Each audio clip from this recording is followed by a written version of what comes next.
everyone. Welcome. Welcome to another episode here at That Witch Podcast. I'm Danny. I'm That Witch Next Door. I'm your host, your guide, your mentor, and instructor in all things magic, witchcraft, astrology, and witchy business. And we have a very solid episode for you today. This is going to be, a little bit heavy hitting, but mainly we're going to really structure this very educationally. We are talking all about shadow work today. I really, just to give a quick little backstory, it was really funny. So I've been asking everyone, all of my just amazing magical witchy students inside That Witch School. Hi, shout out to all of you. For different episode ideas that just different topics that they want to see covered, any questions that they have that they want answered on the show.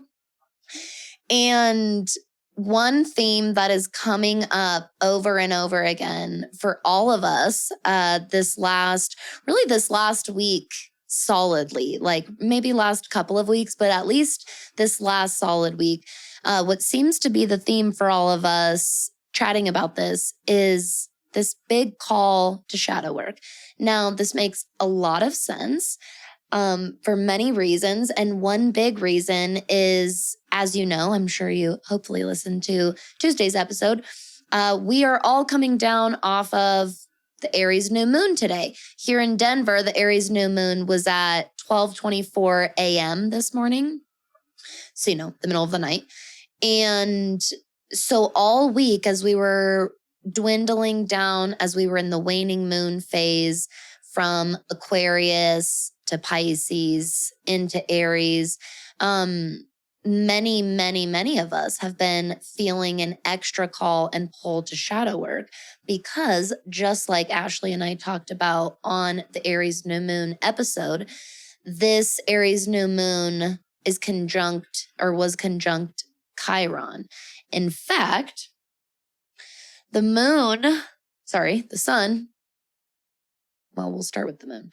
The moon was conjunct Chiron in Aries at 1:52 a.m. today. The sun makes its exact conjunction to Chiron in Aries at 8:56 p.m. Mountain Time tonight. So we are all feeling this strong pull towards shadow work, or almost an illumination, if you will, of our shadows, because the sun is conjunct the moon, and which really brings us into the shadow. And then the sun illuminates Chiron and illuminates all of the shadows that are housed in Chiron. In Chiron, this is more specifically in wounds and trauma.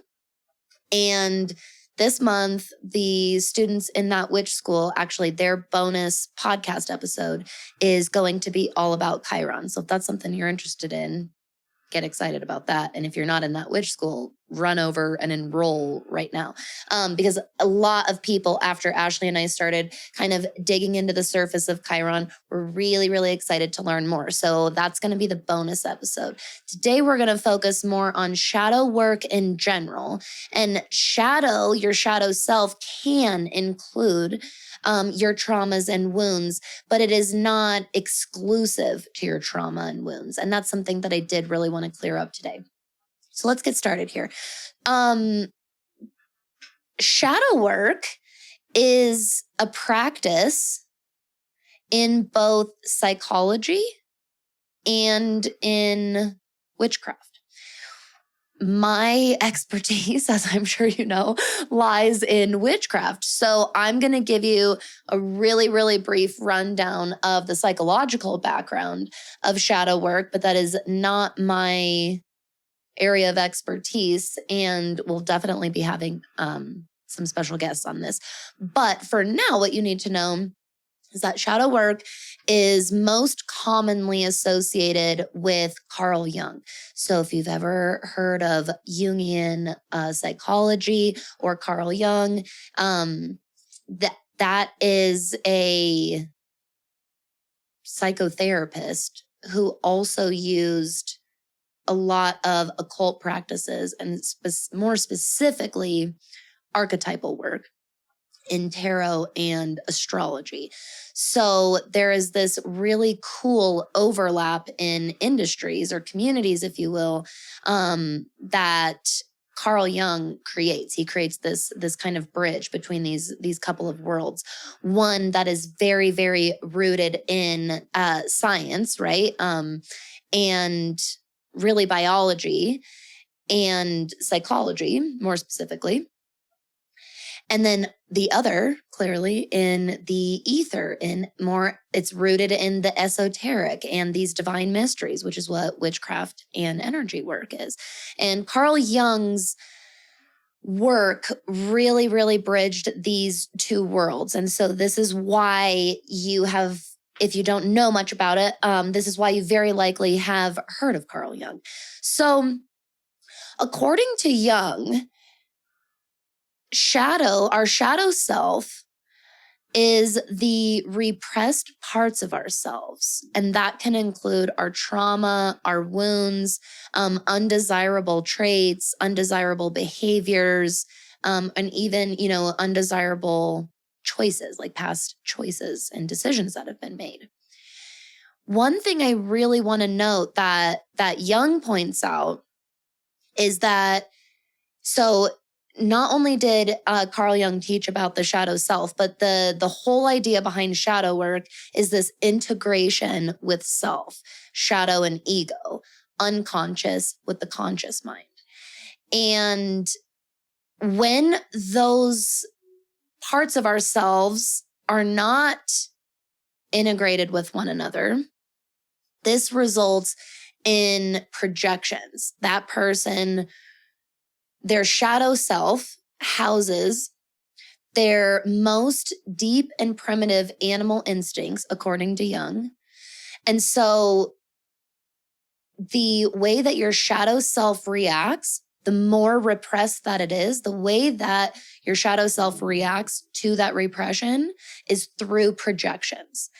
A more modern and commonly used word that's pretty synonymous with projections is triggers. So I think that there are different kinds of triggers. But overall, I think that these are very, very, at least similar terms when we're talking about shadow work specifically, okay? Now, I will link some Carl Jung stuff in the show notes for you if you want to explore a little bit more about specifically the analytical psychology part of this. But we are now going to transition more into the spiritual side, into the witchcraft and energy work side of shadow work here. And honestly, I'm just going to give you my understanding, my education up until this point, and my experience in shadow work. So I definitely learned about shadow work through shadow integration as well. And this was something that I didn't necessarily see credited to Carl Jung for quite some time until I started really doing some research. Before then, it was much more surface level, different things that I would see on social media, different things and articles and spreads and such that I would come across on Pinterest. And I definitely read a lot right at the very beginning about this idea of integration. So your shadow is not an inherently negative or evil or bad self or place, okay? The only time that our shadow is all of those things, in my opinion, is when you are of the true belief that it is. So because you create your own reality, especially when it comes to your own self-awareness, the truth is only you create your own self-awareness. No one can do that for you, okay? So if you perceive your shadows or shadow self as a greater whole as a negative, scary, inherently evil, inherently doomed, whatever, fill in the blank place or version of yourself, then it's going to project in that manner. It's going to reflect back at you and outwardly in that manner. Okay. This is really, really, really important. It's part of you. And because you create your self-awareness and you create you are the only one in control of your shadow self. This is where kind of the radical accountability and self-responsibility comes into play when it comes to shadow work, okay? This is really up to nobody. Nobody can do anything. I mean, there's lots of support. There's lots of people that can do shadow work with you and can guide you through shadow work. Abso-fucking-lutely. You're talking to someone who does that, definitely. And there's amazing, amazing spiritual coaches and mentors, right? Ashley's one of them. There's so many that do this, that will guide you through incredible and profound shadow work. However, it always begins with you. We don't even guide you until you come to us and ask, and you show up wholeheartedly and you throw yourself into the process, right? So no matter what, at the end of the day, it's always going to come down to you. That's why, and this is the reason this is so important, is because when you start exploring your shadow, you're going to realize that there are parts of yourself that were affected by external forces or people. And it's going to be really easy to get caught up in the dialogue and the story that other people have created you or created your reality. This is probably the most challenging aspect of shadow work. And no one, and I fucking mean no one, is above this potential cycle happening, okay? It is very, very easy to slip into martyrdom and victimhood when you do shadow work, because you're working and operating in and healing so many wounds and trauma, things that were totally and completely beyond your control.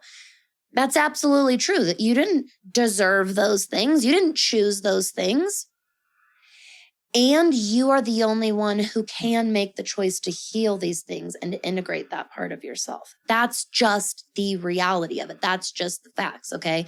So I do ask of you for some radical accountability and definitely some radical self-acceptance when you're embarking on this journey. This is where our self-love and self-compassion really comes into play. Self-love and self-compassion are integral parts of shadow work, okay? Integral.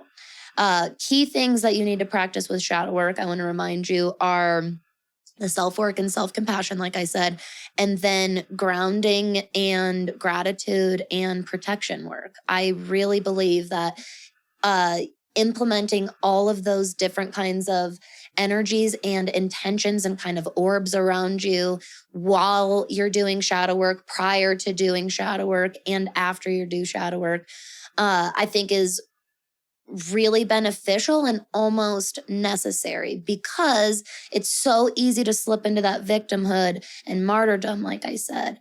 And so when you practice these other types of energy work with shadow work and you couple it with grounding, gratitude, self-love work, you are going to mitigate those kind of like spiritual side effects a little bit, okay?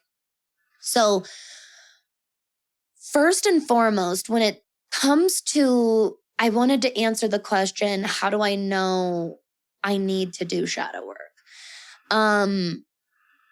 If you've never, ever consciously done any type of shadow work before, and I mean literally no introspective work at all, because you might very well be already doing some shadow work without realizing that's exactly what it is. And now you can really bring your awareness and conscious mind to the party, which is awesome. And you'll get much more profound results.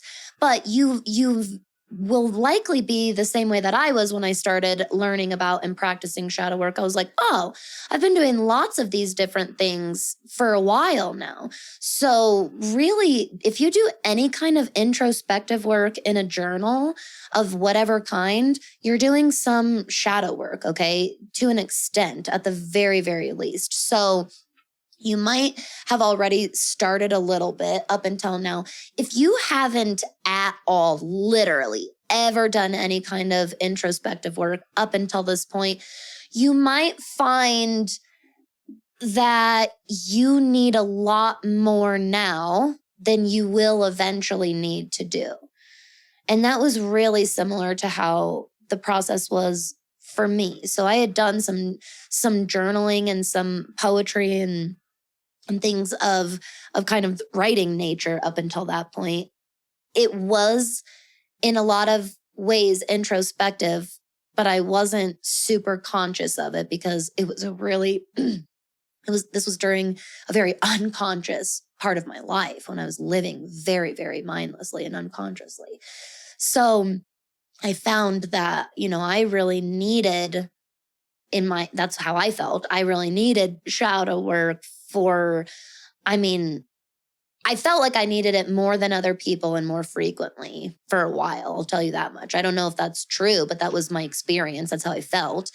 I know that in my chart, in my astrological chart, I have a lot of activity in my stereotypical shadowy houses in my 4th, 8th, and 12th houses. So there's another indicator that in my particular life path, in this particular incarnation, I am focusing a lot on shadow work and self-transformation work in this life and shadow integration work in this life path. So you usually will feel, especially if you hear about shadow work and you feel so incredibly intrigued and fascinated by it, that number one is a sign that you need it. Again, it can be just an internal kind of clear cognizance that you have, like this feeling or this knowing that you do. But it also is mainly present in those triggers and projections that we were talking about. So before you get started or as you get started, something that you need to start getting really good at if you're not already trying to practice this is knowing your physical triggers, like really knowing the physical signs and symptoms and feelings of your personal projections when you're projecting. So without any awareness of your projections, you're going to have a very, very, very hard time reprogramming your self-dialogue, which is absolutely necessary when it comes to shadow work, okay? And so what I want you to do in order to get started practicing that is you have to be willing, here comes that self-accountability stuff again, right? You have to be willing to pay attention to big reactions. Big emotional reactions are the easiest triggers and projections to spot, okay? They can be huge waves of relief from something. It can be a massive angry reaction to someone or something. It could be a big wave of crying that feels brought on by something that seemed trivial to you or other people, right? Maybe you didn't know what brought it on. Start with those really big emotional reactions. And when you notice them, take time, whether in that moment or later on in the day, if you can, to stop and go, what was that all about?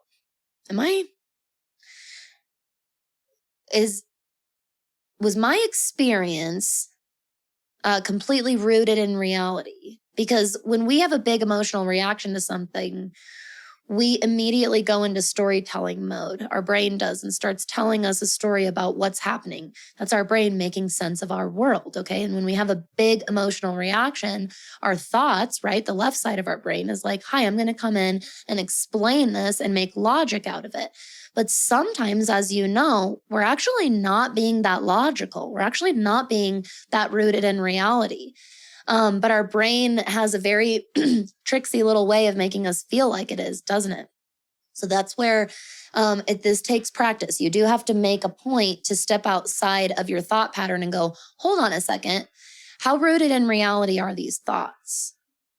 Is there a potential projection here? You don't have to name and understand the projection immediately. Trust me, it usually takes some digging and dusting off and the whole dig. But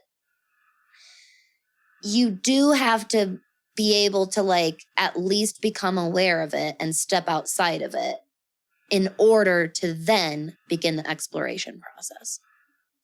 So before, what I'm going to do is I'm going to give you the shadow work basics.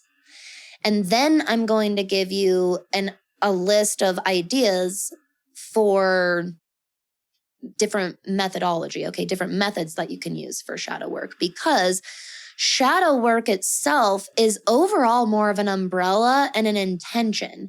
You choose the method. I think a lot of people think it's a step-by-step specific ritual and method. It can be, but you create that. You make that for yourself. You just want to keep all of the shadow work basics in mind, okay? And then you apply the method for yourself.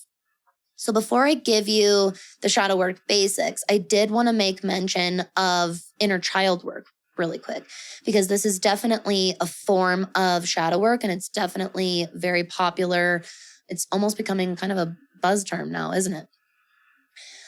I like to also say inner selves work. If this is not your first time listening to the show, then you know I also have talked about like inner teenage work, inner adolescent work. I'm going to call that inner selves work, which means you're specifically working with one or a couple facets or versions of your inner self, okay? Usually based on some age or stage of this life. Inner child work has kind of become the umbrella term. And my only downside with this is that we have many, many selves that I really firmly believe need to be just as brought out of the shadow and integrated as much as our inner child.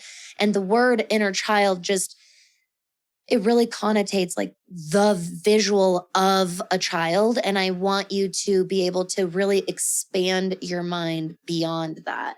Yes, inner child and more, okay? So just keep that in mind, that inner child work is definitely a form of shadow work, and you don't have to only work with the child version of yourself.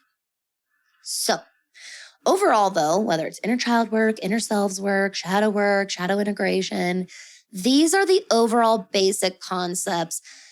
I didn't really want to call them steps, but they are kind of like steps. These are the overall basic concepts that I think that you should incorporate into a shadow work session.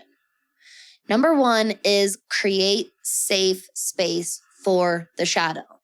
This is the most freaking important one. This also definitely needs to come first. They are kind of in steps, I guess, because they're pretty chronological. A lot of people set out to do shadow work out of resentment and guilt and self-hatred, and then wonder why their shadow work is not effective at all. I'm like, well, you didn't create any emotional safety for yourself. You gave yourself the same crummy emotional space, if you can even call it that was given, or again, not given to you when you were younger. Our shadow self, again, as Carl Jung states, houses our more primitive and animal instincts. These are superseded during early childhood, okay? That's why so much shadow work is in inner child work and why so much of our inner child is in our shadow, because these are some of our most primordial traits and instincts, most basic parts and aspects of ourselves. And that's obviously where our childlike parts of ourselves live as well. If you don't create, think about if it was a little kid, think about if it was an animal. If you don't create safe space, are they going to come out and play? Are they going to come out? Not only are they going to come out and play, are they going to come out and share their most vulnerable selves with you? No, they're going to stay repressed. And remember, repression equals projection, according to Jung, okay? I have my own little twist on that a little bit later on the steps. But so far, we know from Carl Jung, repression of the shadow, less or more distance between you and your shadow, more projection or more triggers, okay? So number one is creating safe space for yourself. This means talking to yourself in a kind way, at the least in an open and neutral space, okay? Really showing up with an open mind, and at the very least, neutrality for yourself, okay? If it feels uncomfortable at first, giving yourself a lot of self-compassion, that's okay. Not all of us were taught self-compassion. It's a practice and a skill, and we have to learn. And so if that's not easy right away, at least try an approach from a neutral and open mind. How can we do this? The energetic, spiritual hygiene basics. Remember, ground, cleanse, protect. Ground your energy, cleanse the energy, protect your energy. That if you just follow even just those before shadow work, you're going to be off to a great start, okay? That will help you be in an open and safe mind, and at the very least, provide a neutral foundation for yourself. Now, after creating safe space for the shadow, number two, now it is time to explore and understand the shadow's experience. This is where the actual methodology is most likely going to come into play. So you might do this exploration through writing, through art, through cards, through meditation, through movement, okay? That's typically going to be found in this step. But whatever method you're choosing when you're doing shadow work, you want to create safe space so the shadow actually comes out, okay, and offers truth to you. And as these truths are offered to you, it is now your job and responsibility to explore what's being offered to you, to understand, okay, to really, really offer that high quality listening, that part of communication, showing up and giving your shadow self, whatever version you're working with, really offering your shadow the microphone or the megaphone, and you sitting down and listening. And I mean really hearing them. Maybe even saying to yourself, I see you, I hear you, I support you. Which brings me to number three. Step three, you need to validate the experience. It's an extremely important step.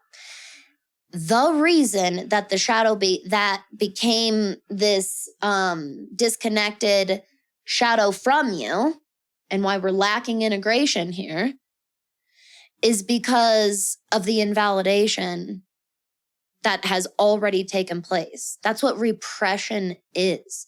It's invalidating. It's saying, sit down, shut up, that didn't happen. It's gaslighting, right? And this happened to us on an external level. And, right, on an external basis, others really repressed us and invalidated those parts of ourselves. And now, most likely, you are doing the same to yourself. Most likely, you have begun doing your own self-repression because that's what you were taught to do. If your shadow self is your most primordial and primitive traits and behaviors, it's only going to do what it's ever been taught. So in a lot of ways, shadow work is a very educational experience. It's a self-educational experience through behavioral education and psychological education. Quite honestly, you're teaching yourself how to respond to your own emotions and reactions, and therefore how to respond to others' reactions around you, or to just other experiences around you, going on around you and affecting you, okay? You're really teaching yourself how you're rewiring and relearning how to respond to your environment. And that begins with the self, because your brain, like we said at the very beginning, your brain is so effective at coming in and going, hi, I noticed you're having a big emotional reaction. I'm going to go ahead and explain this for you. But what's happening is it's the shadow part of your brain doing that. It's actually the subconscious part of your mind doing that. So we're working in the subconscious. We've created safe space. We're exploring and understanding. Again, this will make a little more sense when we go into the actual methods, but in whatever method you choose, you're exploring and understanding the shadow's experience. You're offering validation, because my quote for you is invalidation equals projections, okay? The more you invalidate yourself, the more you're going to keep projecting out into your reality and creating and continuing this cycle of living, quite honestly, on a level of delusion, okay? This is why grounding before and after shadow work is so important, because we're literally working with our subconscious and working with our perception of reality. So validate the shadow's experience. Validate the story that has been shared with you, okay? Number 4, this is the kind of the step where you might do all of these things. You might do a couple, you might do one of these things, but in general, this is the step where you accept, where you release, where you forgive, etc. Okay, so this is where you accept that that's a part of you. You accept that that happened to you. You accept that that's what that person said, or you accept that that was the decision that you made at that time, right? There can be this acceptance. There might need to be a release. I release the pain. I release the guilt. I release the burden that this weighs on me. Okay, there might be a release aspect for you. There might need to be a forgiveness. This might be a forgiveness of a situation, might be forgiving another person. It might be forgiving yourself. It might be forgiving a combination of any of those. It might be forgiving someone that is not saying sorry. That can be part of shadow work forgiveness for sure. Someone that's either choosing not to say sorry or physically can't, because maybe they've passed on, for example. Someone you can't get that physical earthly closure or conversation with. That's what's really important about shadow work and why it takes place within the self, okay? Because this is where the kind of radical self-acceptance part comes in. That this is a self-healing process and a self-integration process. This isn't about getting the external things that your brain, that your lizard brain is telling you that you need. You can meet that need in shadow work because you have provided the validation. You explored and you've understood the experience of that shadow. You have validated the experience. And now you get to move on, whether that's through acceptance, release, or forgiveness, or again, all of those. And finally, I want to let you know this isn't really a step. It's more of an asterisk at the end of the steps. I want you to know that shadow integration, the actual integration part, happens in time. And it happens in your unique time. There is no right or wrong timeline. There is no right or wrong way necessarily. The integration will kind of take place within the subconscious, and you won't necessarily be aware of the actual integration process. You'll be aware of the effects of integration. And all of a sudden, your conscious mind will recognize one day, a few days, a few months, a few years, whatever it is later, and go, oh, look at that. Look at that successful shadow integration. Look at that successful healing. Look at that closure I offered to myself, right? That's what that integration looks like. And again, I just want you to know that it happens in time.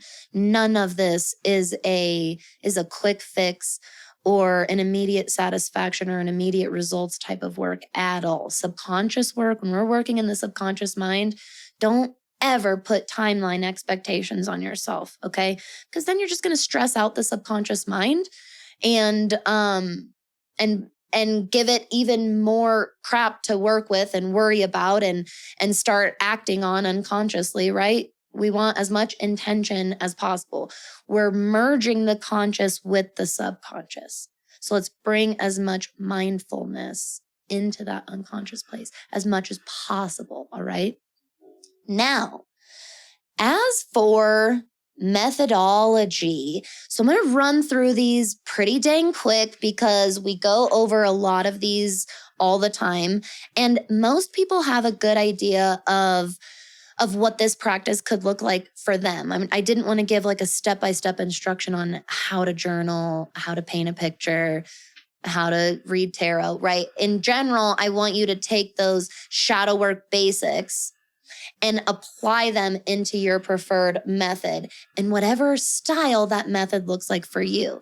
So one method is writing, like I mentioned. This can be through journaling practice.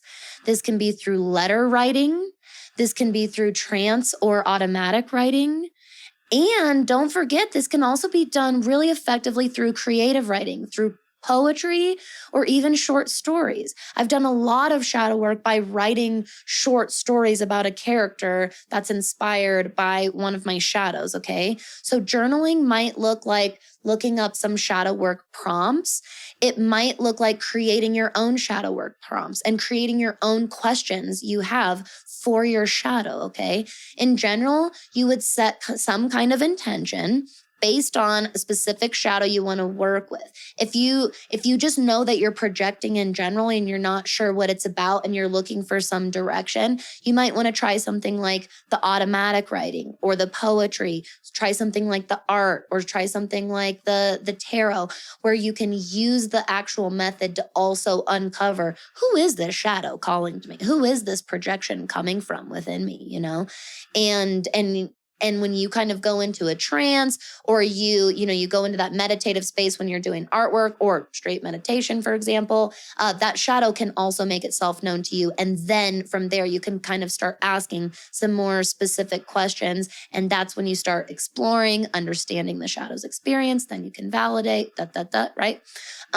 Next, in artwork. So whether you consider yourself an artist, whether you consider yourself artistic or not, I really encourage you to at least still give this a try, because we all have that right side of the brain. We all can tap into that really creative energy, and you would be really blown away by what you can create, even if you don't identify as an artist or artistic, okay? So really using different colors, tools, textures, shapes, images, maybe creating a painting, a drawing, making a sculpture of some kind, or sculpting, or ceramics or pottery of any kind, whittling and carving work, okay? You can do this from an abstract sense and let the tool or object kind of create itself and come to life, or you can set an intention at the beginning. Today, I'm working with my self-hatred for I honestly, the first thing that came to my mind was like the way I laugh or the way that I dance, like something that I do joyfully, but I feel really, really embarrassed and ashamed about it. So maybe my intention for that art and creative time and shadow art time that day is, that thing, that behavioral trait that I do when I'm experiencing joy that I'm so embarrassed about. And you let the art kind of come to you, and you let it kind of come to life. Or maybe you're just drawing or painting and you're pondering. You're in your mind, you're in your meditative space, and your shadow comes forth to you that way and speaks to you in your mind, and you kind of have a conversation or a dialogue happening, okay? But let that experience be really organic. That's kind of the key with the art methodology. You can definitely incorporate cartomancy using tarot and oracle cards. I'm not going to go into how to read tarot and oracle, like I said, but I will give you an awesome tip to go onto Instagram, anywhere where you can search a hashtag, and definitely get onto Pinterest, because there are tons of amazing shadow work spreads, okay, with great, great questions. And double bonus tip, you can also use any tarot spread as thought or journal prompts for yourself. Never forget that. You don't have to pull the cards.